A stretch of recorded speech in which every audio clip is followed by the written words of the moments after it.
Welcome, kings and queens, to another episode of Unapologetic, your number one podcast. This is the show where kings and queens tell their legacies and on. So get ready for the gems to drop and pull up to the table because we're ready.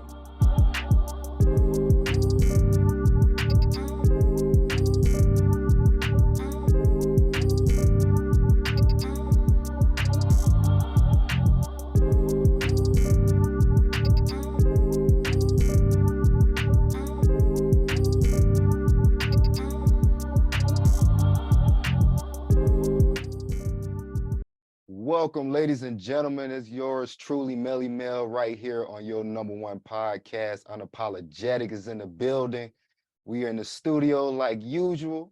New year, stepping out with new people, new entrepreneurs, new organizations, new ideas, bringing them back to the world of today.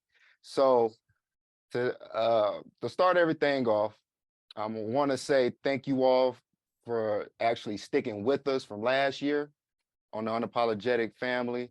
Of course, with Z.G.E Studios, we love the support and we're growing each and every day. But for today, man, we have 2 out of the 3 founders of Ebba is in the building. Now, I know a lot of people want to know what Ebba is, and it's different websites and apps that are dedicated to that name. So we're going to have these kings tell y'all what it is themselves. So no further ado, please welcome the founders of Ebba. Welcome, gentlemen. Thank you. Good to be here. Man, I like y'all energy, man. Y'all seem excited. I am excited. Oh, yeah. I love it, man. Thank you for being on the show, man. I know we've been planning this for about 3 or 4 months since last year, right? Yep. Yeah. Oh man, but I told y'all, man, I'm keeping my promise. Y'all, I have to have y'all on the show, especially because Andrew, with you, man, how you put it, you were so adamant about the whole creation of Ebba, and it was so big to you how you put it. I'm like, man, why doesn't like this on the news or whatever? Yeah. But right, look. Exactly. So I'm gonna get, man, this is your time, man, to tell the world, man, to tell us, should I say, what is Ebba, how it started, but first I want to get a little background of how you guys got together to, come up with this idea of creating this app, should I call it? Yeah. So how we got together, we're all University of Washington graduates. So my co-founder Giovanni, he was my classmate, and Tima, he wasn't my classmate, but he hit me up on LinkedIn because we went to the same school, and he was doing his own thing at the time. He was doing like an app called Roadie. Tima, right? Yeah, it was Roadie. It was called what now? Roadie. Okay. Yeah, that was a app. Pretty much, I tell people, think of it as Uber for roadside services. So it was an app I was in the process of creating where if you got a flat, it was mainly to help people to supplement their income. College kids can make extra money outside of the classroom. So if you know how to change a tire, you can go take somebody some gas. If somebody break down, they need some gas, and you can run them the gas, and you can make some money in between time. Dang, man, I can do that now. Right. Yeah. That's dope, man. So Tima hit me up asking about some input on his app, like how could he make it better. Right. And it was a good app, but like I was also like, oh, this guy is like really impressive. Like he's out here doing it. He's out here doing his own thing. He's kind of like me. Like there's this thing I've been wanting to do like with Geo for a minute. And that's kind of how we met, honestly. That's the short and sweet of it, right? Right. Okay. So you guys are all going to the same university, just to give a quick recap. And you're taking like the same courses or whatever, or y'all just besides the same study, should I say? Because it seems like you guys are all in the same type of realm of thinking. You know what I'm saying? Yeah. That's the beauty of it. Right. But you don't really. It's like rare now. You know what I'm saying? Like opposites attract. But you guys are all in the same type of mindset when y'all came together to create Ebba. Granted, one of Geo isn't here. Shout out to Geo, man. I'll give you a big shout out on the show. But how is this going so far since you guys started this train? It's going really well. We recently were in Geek Wire. We were in Black Enterprise.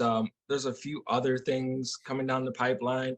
So it's going really well this year. I think this year is the year where we're really like not trying to be like as quiet and slow about things. We're trying to go really fast. But for like the last 2 years, it was just, we really valued like growing slowly, understanding what the customer wanted, understanding like what the ecosystem was like, using our product ourselves to know, okay, this could be better, that could be better. Oh, here's a gap here, here's a gap there. So yeah, honestly, it's going really well, honestly. So how are you guys, okay, so you saying getting feedback. So do you have people testing out you guys app, and then you have like a sit down, or you have reviews that you look over? How is that? How are you getting that information from the public? So it's kind of a mixture of things. Sometimes we sit down with people like and talk to them like via call, because some people are just so excited about the platform, they want to help. And so they'll just call me and I'll just talk to them and see what could we do better. Right. Use a lot of like contact form submissions to get an understanding of what people like want, what they want to see. Like we've implemented features that people have asked for like constantly. And just looking over reviews, like kind of getting slapped around at first saying, oh, this could be better, that could be better, 1 star, there's nothing in my location, right? Working on that, right? So it's a combination of things, but like just overall keeping our ears to the ground and kind of listening carefully is like extremely important in this situation. Oh, wow. Okay. So all that collectively gives y'all the information that y'all need for such. Yeah. Okay. So how are y'all able to work together?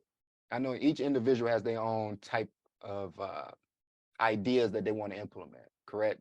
So for you, Andrew, like what is it that you implemented that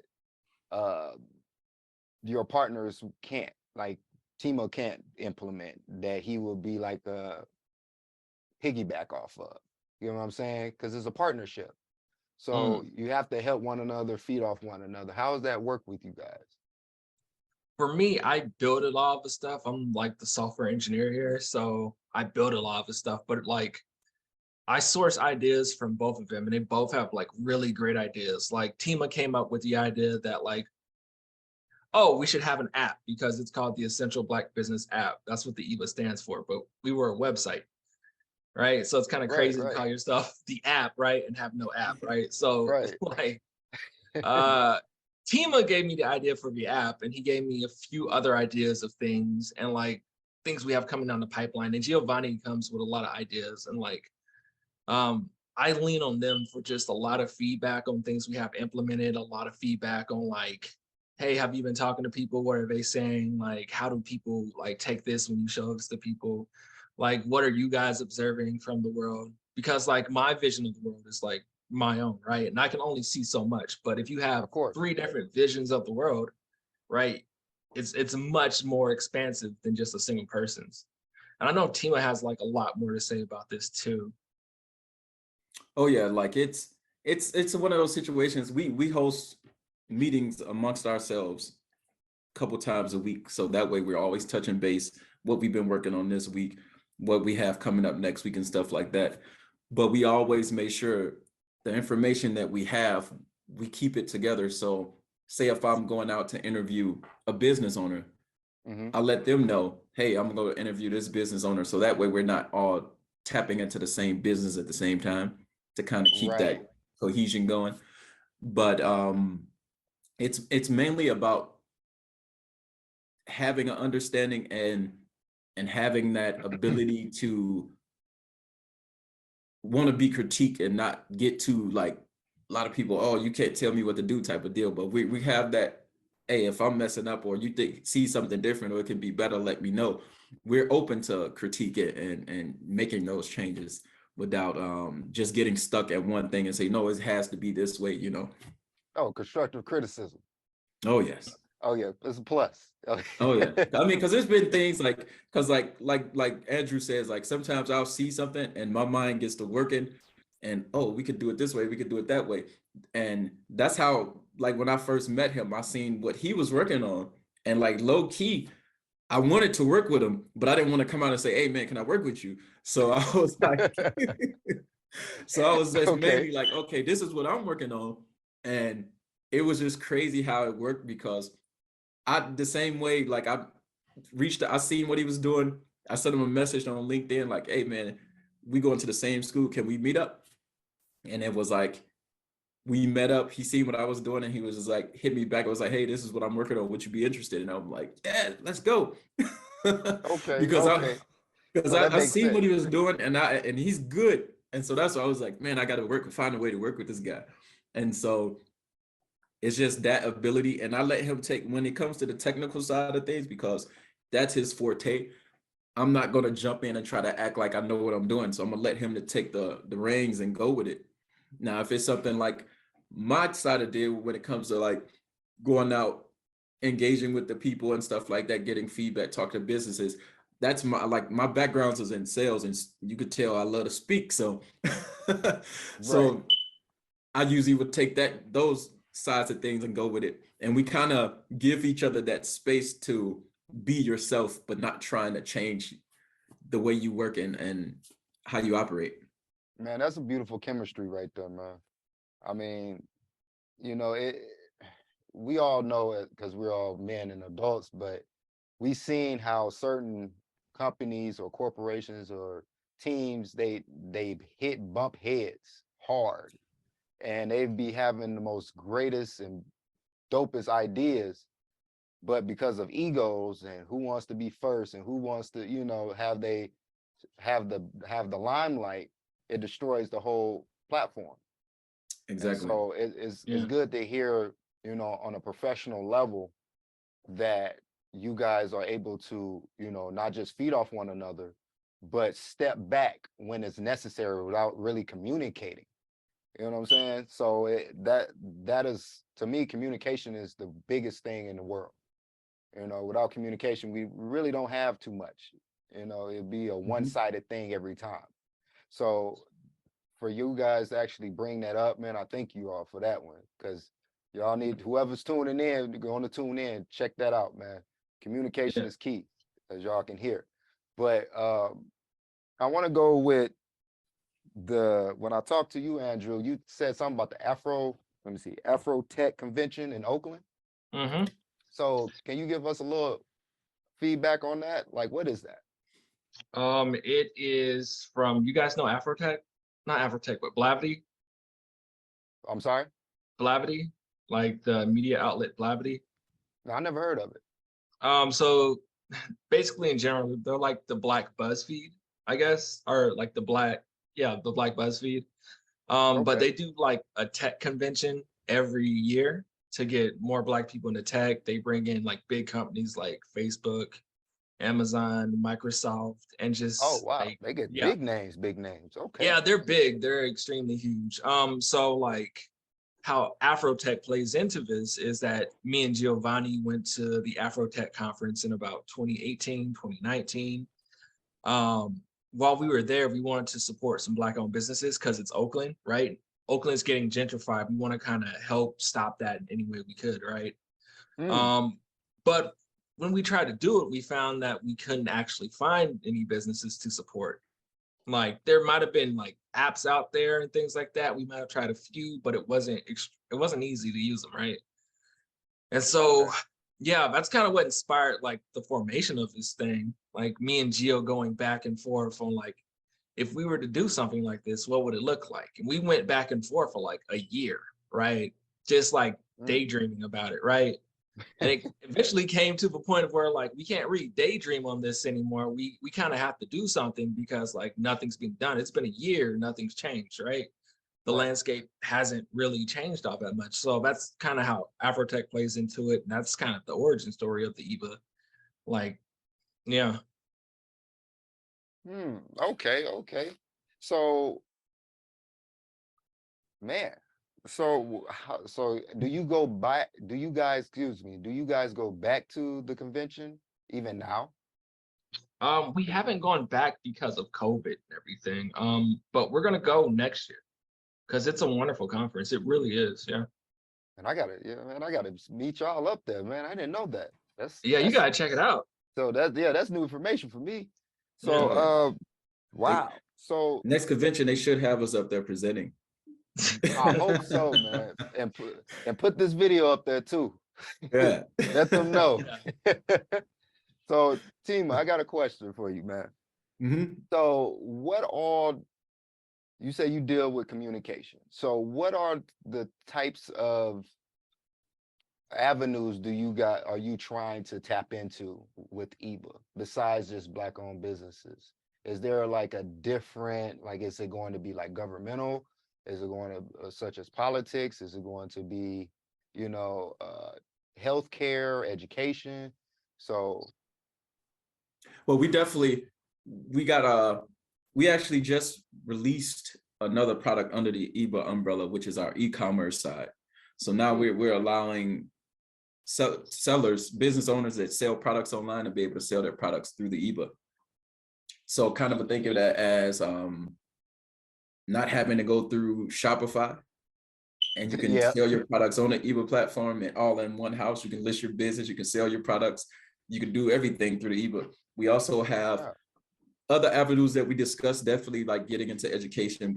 Me and Andrew was thinking about creating a platform for homeschool, kids to get homeschool and stuff like that, as well Off as the teaching app. children.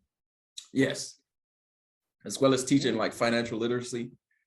Having we're playing around with the idea of doing partnership with other Black owned businesses that are in the gaming spaces and creating like board games and stuff like that for kids and teach them financial responsibility, how to do that, how to file taxes, how to wow. all about credit and stuff like that. Because this is the type of stuff we don't get taught. And sadly to say, in our community, we're not growing up saying, hey, make sure you watch your credit, make sure you're setting yourself up for the future. That's So we true. figure like if we start to create games where kids are interested in the game and they're learning at the same time, it's almost as if they're learning these things without even realizing that they're learning it because they just think it's a game. And we're setting up that way for the future to have a more successful future. Wow. Yeah, y'all in a whole different realm. I didn't think about that deep. So when would this like start in terms of age? Like would it start like preschool, starting off at kindergarten first? I would say it would probably start at the age when kids starting to get those basic concepts of reading. That way their Okay. attention span and stuff like that is more intact, because anything younger, I would say too young, they might not have the attention span to sit there, or they might just ball the cards up or stuff like that. We want it to be where they actually know, okay, this is a game, I'm going to play the game and stuff like that. And then kind of like Monopoly. We grew up playing Monopoly, Right. Yeah, the and longest game in the world. right, you be playing for days. But a lot of things, if you really was one of those hardcore Monopoly players, it taught you a lot about real estate and you didn't even Oh, realize most it. definitely. Most definitely, man. That's awesome, man. I never really thought about an app teaching financial literacy in the form of educating children, you know, and then now that I'm thinking about it, this can be used in schools as a curriculum, you know, Yeah, so like that a that'd take be home. awesome. That'd be awesome. You know, you see, I'm giving you ideas already, man, because you know, I'm a parent, so when my kids come home, they have a laptop. You know what I'm Mm, saying? So most of the stuff isn't done in a book, sort of speak, anymore like it exactly. was for us. You know, you have laptops, you have Zoom calls with other teachers and the students up there just in case. So today's world is more digital. Oh So yes. that would be, I feel like something that I would personally put my children in, especially about financial literacy, building up your credit, history, all that and above, because you know kids nowadays they know more about cell phones than they do about themselves. Oh yeah, they're more kids nowadays are more technically advanced than we were growing up. You have 5-year-olds know how to get on a cell phone and get to YouTube and watch their shows. So it's like, Yeah, why that's not true. use that platform that they're interested in because they're familiar with it and teach them something at the same time. That's true. That's true. And so this Ebba was created in 2020, correct? Yeah. Yes. It was founded in 2020. So what was one of the biggest hurdles in 2020 for you guys to launch Ebba? Because I did my research and whatnot, and I was trying to compare it with other websites and apps that kind of follow the same curriculum, the same format, excuse me. Mhm. And it's not that many out there. So what makes Ebba different from the rest? Yeah. That's an interesting question. And that's like almost like where we're at right now. So it's kind of a hard question of like kind of answer it to the best of my ability. Just starting from like a search kind of standpoint, like we really want to have that dynamicism in search, like of knowing your location, finding businesses close to your location, giving you the distance to those locations. So that's one thing. Just also just like more information, like better categorization, keyword search, things like that. So search is like a huge thing that like makes us different. I think that's like one of the most important things when you're talking about a directory is like being able to find something.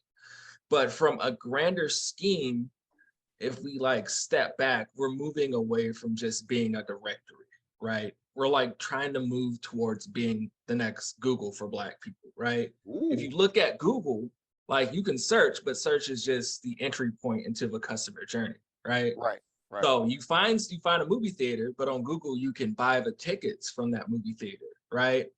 And in your Google Calendar, it gives you a reminder that you brought those tickets and you know to go see that movie and you pull up your tickets on your Google Wallet, right?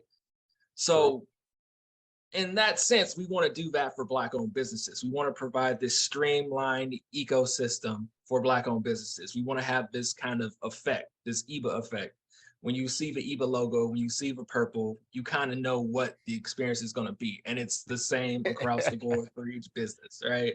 Okay. Okay. So yeah, I guess that's how we want to make it different, right? And that's kind of why it's so hard to answer because like a lot of these directories are just directories. We're moving more so away from that. So Yeah. would Ebba have a video visual type of communication like here like we are now? Would it be, for example, if I need one of you guys, especially like for you, Andrew, I need a website built. I need a program created. So can I click on Ebba and be like, well, he's available. He's open to a call. Can I call you? Can I video call you?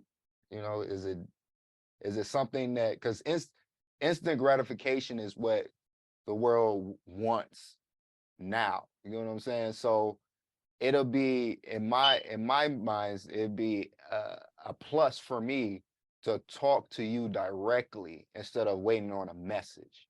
Because I'm not really a big texter. I ain't gonna lie to you. I hate texting. I rather call, you know, a voice is 5 seconds faster than I'm waiting 5 minutes for a response on a message board. Yeah. So is there something that you guys could implement?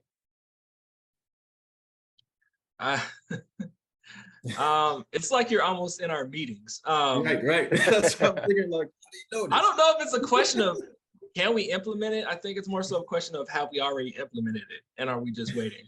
Like I said, I need to be on board. Like I said, whatever Google can do, we want to do, right? Like we're gonna be the Black Google, right? So whatever you see Google doing, we're gonna be doing, and more, right? Things you haven't even thought of. But we've got a lot of interesting stuff coming down the pipeline. Yeah, that's dope. Because I have issues doing that with Google. Like I have certain meetings that blatch out between my Google video calls and whatnot. And it'd be some important calls for me sometimes. So I'm like, you know what? I'll just go to Zoom. but I'm tired of doing that. So that'd be like awesome to have an app, instead of a website. If it is, it's both an app or a website that I can do it off of, because Google isn't really an app. It's just a website. It's a web. It's the internet itself almost. So to have Ebba as an app, that to me that sets y'all at a higher standard, a higher proximity from Google, because Google doesn't have that. Not doubting Google. We all love Google. I tell my kids everything. If it's Googleable, look it up. Googleable. So I like that one. So that'll be nice to say. You know what? Hit the Ebba app, and then come talk to Dad. I'll probably say this. With that, like the Ebba, like we're not looking at the Ebba being a singular app. The Ebba is a platform. And from my definition, a platform is some type of system to where the businesses on that system are worth more than the system itself.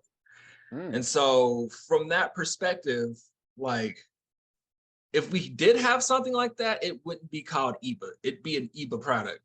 So, I mean, that's all I can tell you right now. But you see, I'm trying to pull that. I'm good at what I do. So I got another one. I got another big one. So you brought up a dropping next spring gumbo food app. So I was, I had to tag on to that because I love food. You get what I'm saying? I'm a Southern man, so food is the king of the way to my heart. How is that being? Is that going to be implemented in Ebba, or that's like underneath the umbrella of Ebba? That is an Ebba product. It's all connected. It'll all be connected. Like you have one account, you can sign to every single product you might have with that one account, which makes the value of having an Ebba account like that much more. But it's going to be a separate thing. Because like if you put too much in one app, I know super apps are becoming popular to where they do everything under the sun, but like I don't know. I think that's too much for people. People want simplicity. They want you to deconstruct something from its complicated parts into something more simpler. They don't want 5 buttons that do everything. They want 3 buttons and maybe 1 button does 2 things. Right? That's true. So it'll be like a separate app. Right, but it'll still be easy because you can still use your Ebba account for that app. Man, you coming with the right answers, man. I'm trying to catch you off guard, man. I'm trying to catch both of y'all off guard. Hey, working for me today. That's all good. It's all good.